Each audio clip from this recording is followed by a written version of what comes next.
Hello बच्चों, नमस्कार, good evening.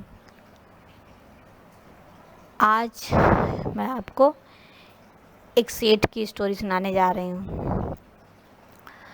एक सेठ थे, वो निहायत कंजूस थे, बहुत ही कंजूस थे। और वो सेठानी थी, उनकी वाइफ सेठ सेठानी थे, वो निहायत ही कंजूस थे। तो एक बार सेठानी बोली, उनसे एक पंडित जी बोल के गए कि मरते मरते सेठानी गौ का दान करना चाहिए, गाय का दान करना चाहिए, जो गाय भवसागर नदी पार कराती है। तो सेठानी बोली, अच्छा ठीक है पंडित जी, कहन कि आप लोग भी एक गाय का दान कर दीजिए, भवसागर नदी वही पार कराएगी। तो सेठानी बोली, अच्छा ठीक है पंडित जी, देखो हम लोग भी एक गाय दान कर देंगे।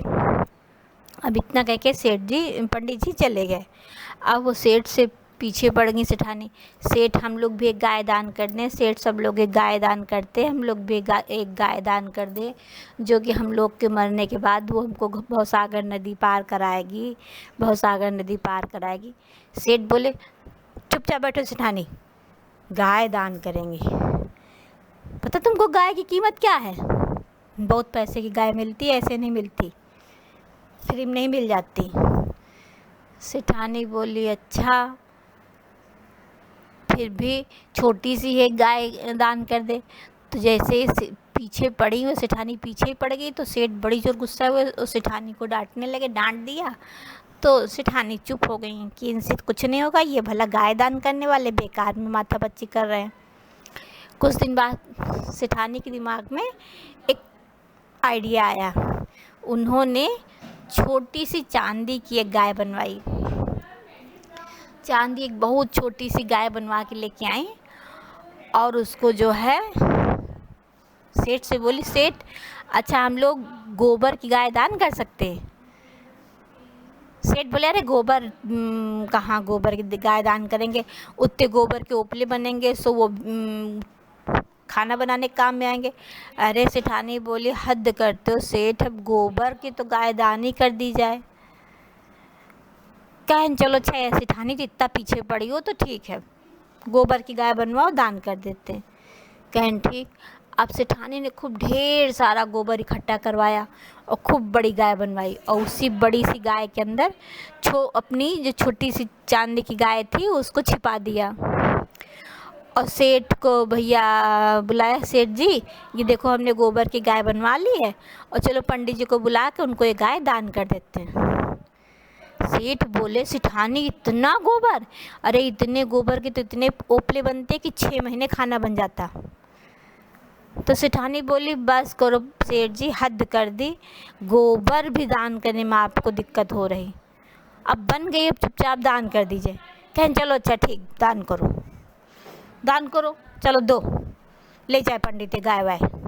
अब भैया सेठ ने बड़े गुस्सा होके मुँह बनाते हुए गाय छू ली, हाथ उसमें लगा दिया, और सेठानी ने वो गाय पंडित जी को दान कर दी। पंडित जी अपना वो गाय वाय उठवा के अपने घर चले गए। पंडित जी को भी पता था कि इसके अंदर चांदी की गाय है, और सेठ जी को भी सेठानी को भी पता था इसके अंदर चांदी की गाय। चले गए। अब पंडित जी तो चूँकि जानते ही थे कि इसके अंदर चांदी की गाय है, और पंडित जी मन ही मन बड़े खुश, और सेठानी भी खुश। तो सेठ सोचे, भला बताओ ये पंडित को, सेठानी की हमारी बुद्धि खराब है, इतना गोबर दान कर दिया, और देखो ये पंडित इतना गोबर लेके कितना खुश हो रहा है। अब ये अपने घर जाएगा, इसी के ओपले बनवाएगा और इसी से रोटी बनवाएगा, खाएगा। सेठानी की तो बुद्धि ही खराब हो गई, ये तो क्या करें, पूरा घर ही लुटा दें। अपना भुनभुनाते अपना सेठ चले गए। अब भैया धीरे धीरे समय चलता रहा, सेठ धीरे धीरे होते गए, समय बीतता गया, सेठ सेठानी बुढ़े होते गए। बुढ़े होते होते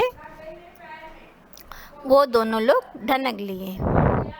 अब जब ढनक लिए, मर गए, तो जो है तो जब उनको वहाँ भवसागर नदी पार करने का नंबर आया, तो वहाँ सेठ देखें, सेठ सेठानी दोनों लोग खड़े नदी के किनारे, भवसागर नदी के किनारे पार करने के समय।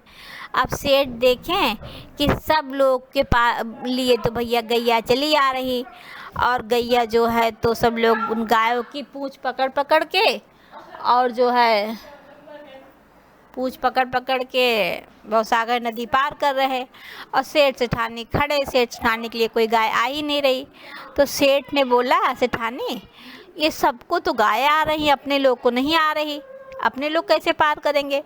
तो सेठानी बोली कि क्यों सेठ परेशान होते हो, अपने लोगों ने गोबर की गाय दान की थी तो गोबर की गाय आ जाएगी, उसी पकड़ पार हो जाएंगे अभी। तो कहें गोबर की गाय सेठानी कैसे पार करेंगे? अरे कहें तब तो कहते थे कि चलो सेठ गाय दान कर दे, गाय दान कर दे, तब तो आप सुनते नहीं थे। अब गोबर की दान की तो गोबर ही की तो आएगी, का सोने की थोड़े नहीं आ जाएगी। तो सेठ बोले हाँ ये बात भी सही है।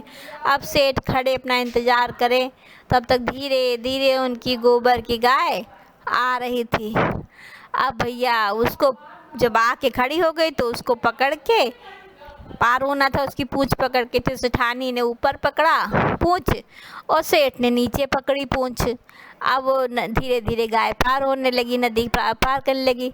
अब जैसे जैसे पानी में वो गाय चले तो वो गोबर पिघलना शुरू हुआ। सेठ बोले अरे सेठानी ये तो गोबर पिघलने लगा, अब तो हम गिर ही जाएंगे। अब बार बार वो जैसे जैसे गोबर पिघले वैसे वैसे सेठ का हाथ स्लिप करे, फिसले।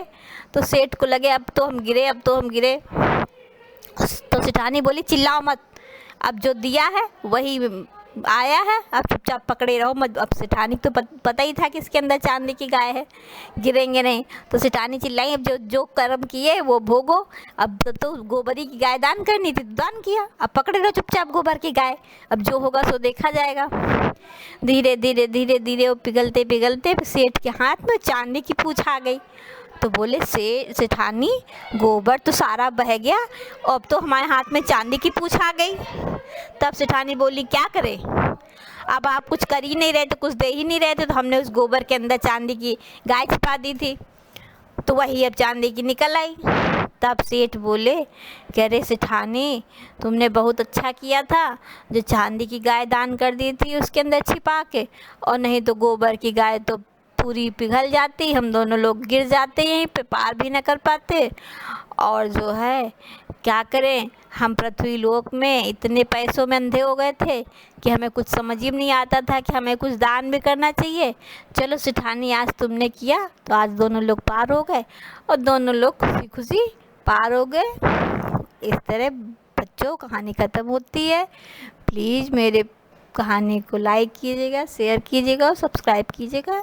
धन्यवाद।